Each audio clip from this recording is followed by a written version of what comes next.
Assalamualaikum warahmatullahi taala wabarakatuh. Berbicara tentang new normal, ada satu perkataan yang saya gunakan dan ditemui dalam berbagai tulisan-tulisan tentang apa yang dinamakan sebagai daya ketahanan.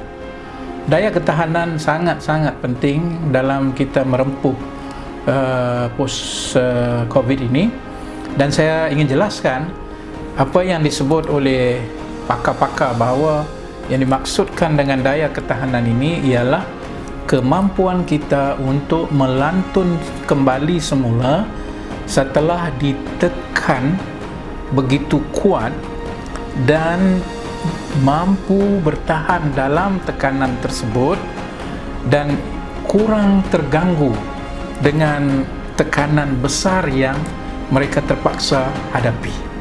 Itu makna daya ketahanan. Pertama ialah kemampuan untuk kita melantun semula setelah ditekan. Lagi cepat kita melantun semula, itulah daya ketahanan yang tinggi. Kedua ialah kita dalam melalui tekanan itu, macam hari ini kita sedang melalui COVID-19 ini, kita ditekan dengan berbagai realiti, tetapi ia mampu bertahan.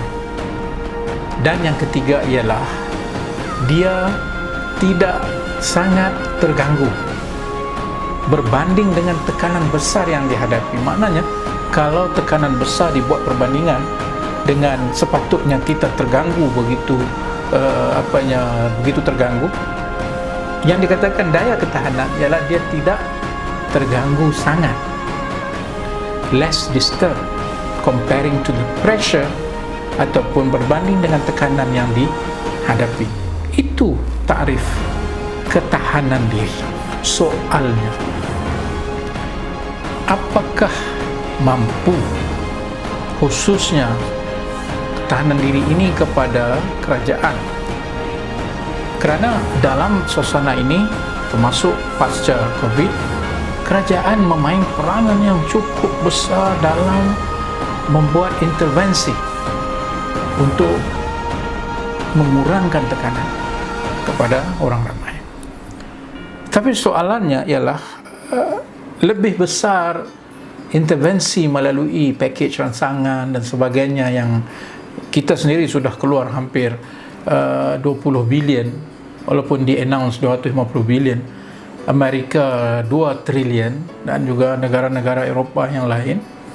Nah, dengan kita punya satu peranan besar kerajaan ini, soalannya, apakah mereka tu sendiri ada daya ketahanan diri?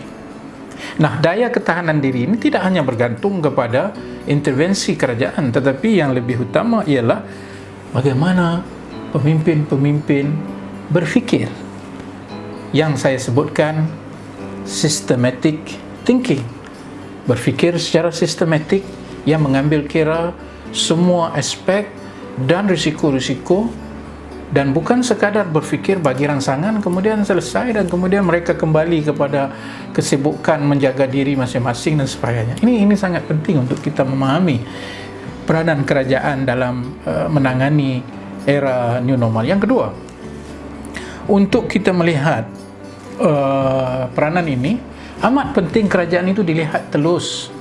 Amat penting dilihat kerajaan itu punya mandat daripada orang ramai.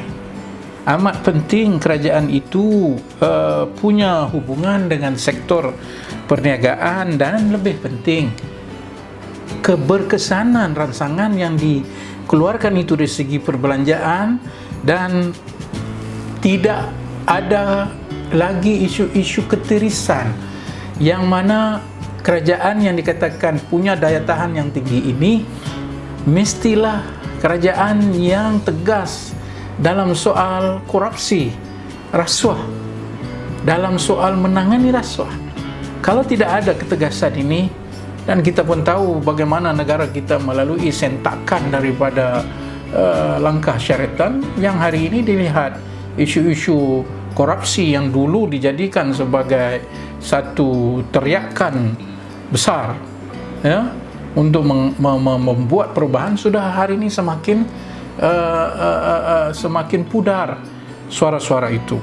dan ia juga memerlukan reformasi pentadbiran dalam mengekalkan satu bentuk ketahanan diri ini. Dan lebih penting daripada itu, dalam kita melihat ketahanan diri ini, ketahanan daya diri ini, ialah ia perlu mendapat kepercayaan daripada orang ramai. Kerana tanpa kepercayaan ini, ataupun hilang kepercayaan ini, ataupun dalam konteks masyarakat Malaysia yang lebih rumit, iaitu berbagai kaum, perasaan hilang kepercayaan kerana merasakan satu kaum tidak selamat daripada ancaman kaum yang lain akan memburukkan lagi daya tahan yang diperlukan oleh kerajaan untuk menjalankan fungsi dalam era pasca COVID yang kita lalui ini.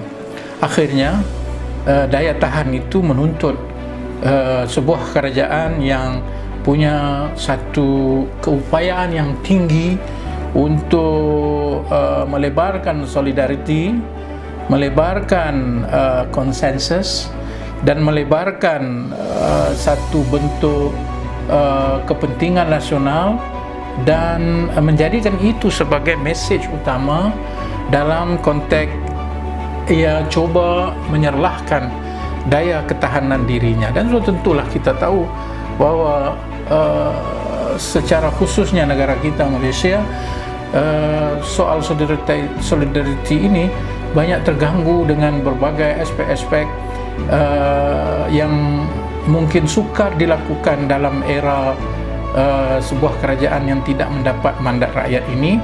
Maka menjadi cabaran dalam kita mempertahankan ketahanan diri ini untuk melihat semula dan memastikan kita semua berhimpun di belakang negara kita dalam kita hendak melalui era pasca COVID yang dinamakan sebagai era kebiasaan baru ataupun new normal.